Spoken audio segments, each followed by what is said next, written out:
অন্যকে হিংসা করে আপনি জীবনে কখনোই বড় হতে পারবেন না। জীবনের কোনো দিক দিয়েই আপনি সাফল্যও পাবেন না। জীবনে কিছু করতে হলে মানুষকে ভালোবাসতে হবে। মানুষের ধর্ম কোনটা, শ্রেণী কোনটা, সেটার ভেদাভেদও কিন্তু আপনি করতে পারবেন না। যদিও কোনোভাবে আপনি অনেক টাকার মালিকও হন, কিন্তু সবশেষে আপনার খাতা হবে শূন্য। কারণ দুনিয়াতে আমাদের সৃষ্টি করেছেন আমাদের সৃষ্টিকর্তা। আমাদের সৃষ্টি করেছেন বটে, কিন্তু কাউকে হিংসে করার অনুমতি কিন্তু দেন নাই। আমাদের মানুষের একটা ধর্ম আছে, যেগুলো আমাদের নিষেধ করা হয় সেইগুলোই আমরা সবচাইতে বেশি করি। আজকাল তো হিংসা করা আমাদের জন্য যেমন একটা পরিধান হয়ে গেছে। সামনের পক্ষের মানুষের ভালো সময় দেখলে বা ভালো কোনো অবস্থান দেখলে আমাদের গা যেন জ্বালা ধরে যায়। আপনার জন্য কেউ খারাপ চাইছে, চাক না, আপনি কারোর জন্য খারাপ চেয়েন না। সবসময় চেষ্টা করবেন কারো ভালো করতে না পারলেও কারো ক্ষতি অন্তত করবেন না। হে এভরিওয়ান, আসসালামু আলাইকুম, welcome to my channel ঋতুস real life. আজকেও আপনাদের সাথে খুব ছোট্ট একটা ব্লগ শেয়ার করব। হঠাৎ করে বিকেলবেলা আমরা কোথায় ঘুরতে গেলাম, কে কে গেলাম আর কি কি খেলাম, সেইগুলো নিয়ে আজকে আমার এই ছোট্ট ব্লগ। আমাদের বাড়ির পাশে ঠিক নদীর পাড়ে খুব নিরিবিলি পরিবেশে সুন্দর একটা রেস্টুরেন্ট হয়েছে। এটাকে রেস্টুরেন্টও বলা যায় বা ছোটখাটো কোনো চায়ের আড্ডাও বলা যায়। একদম নদীর পাশে হওয়াতে প্লেসটা খুবই সুন্দর, যেখানে বসলে একদম প্রাণটা জুড়িয়ে যায় আর পাওয়া যায় প্রচুর প্রশান্তির বাতাস। আর প্লেসটাও মোটামুটি খোলামেলা হওয়াতে এখানে বাচ্চাদেরও খুব ভালো লাগে।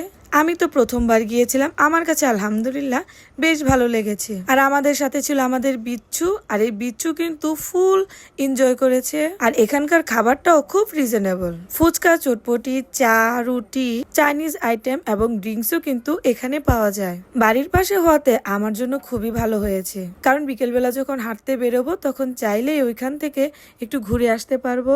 আর বিকেলবেলার ঘোরাঘুরিটা যদি হয় এরকম খোলামেলা একটা পরিবেশে, তাহলে তো ভালোই লাগে। এখানে এসে আমরা তো আমাদের মতন অর্ডার দিয়েছিলাম, আর ওরা ভাই বোন দুজন ওদের মতন করে টাইম স্পেন্ড করছিল। আমাদের পুচকুসোনা তো অনেক হ্যাপি ছিল। আমার তো মনে হচ্ছিল সে এখানে এসে খুব এনজয় করছে।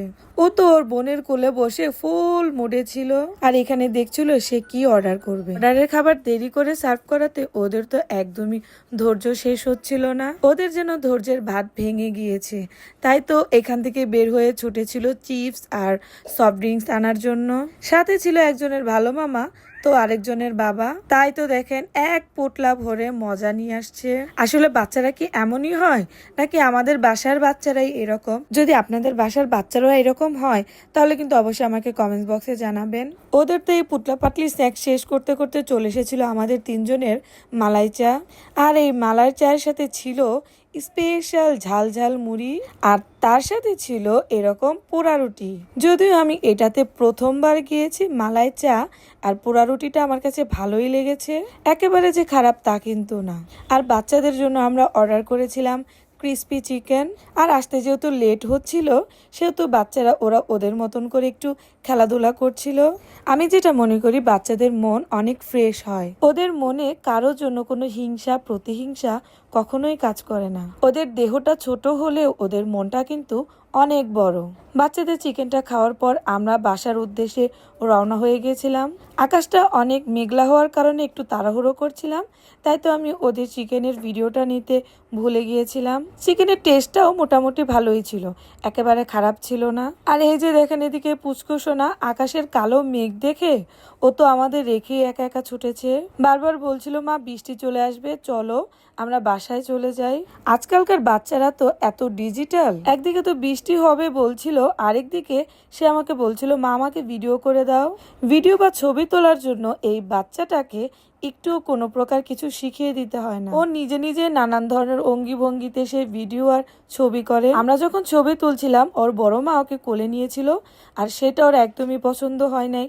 ও কোল থেকে নেমে আমাদের সাথে ছবি তুলেছে। সে তো ওর বড় মাকে বলছিল, এভাবে কেউ ছবি তোলে? আসলে এখনকার বাচ্চাদের কোনো কিছুই শিখিয়ে দিতে হয় না। ওরা মোবাইল থেকে বা নানান ধরনের গ্যাজেট থেকে ওরাই কিভাবে যেন শিখে নেয়। আমার তো মনে হয় এখনকার ছোট ছোট বাচ্চাগুলো আমাদের থেকে অনেক আপডেট। আর এদিকে দেখেন আকাশটা কিন্তু একদম ঘন কালো মেঘে ঝাপসা হয়ে গিয়েছিল। তো গাইস, এই ছিল আজকে আমাদের বিকেলের হাঁটাহাঁটি ঘোরাঘুরি। আমি আশা রাখছি যে আপনারা আমার এই ভিডিওটা শেষ পর্যন্ত দেখেছেন আর আপনাদের কাছে ভালো লেগেছে। যদি আপনাদের কাছে ভালো লাগে অবশ্যই কিন্তু লাইক কমেন্ট শেয়ার করতে ভুলবেন না। আর যারা এখনো আমার চ্যানেলটা সাবস্ক্রাইব করেন নাই তারা প্লিজ আমার চ্যানেলটা এখনই সাবস্ক্রাইব করে ফেলুন। তো আজকের ভিডিওটা এখানেই শেষ করছি। দেখা হবে আবার নতুন কোনো ভিডিওতে বা নতুন কোনো ব্লগে। সবাই ভালো থাকবেন, সুস্থ থাকবেন। আল্লাহ হাফেজ।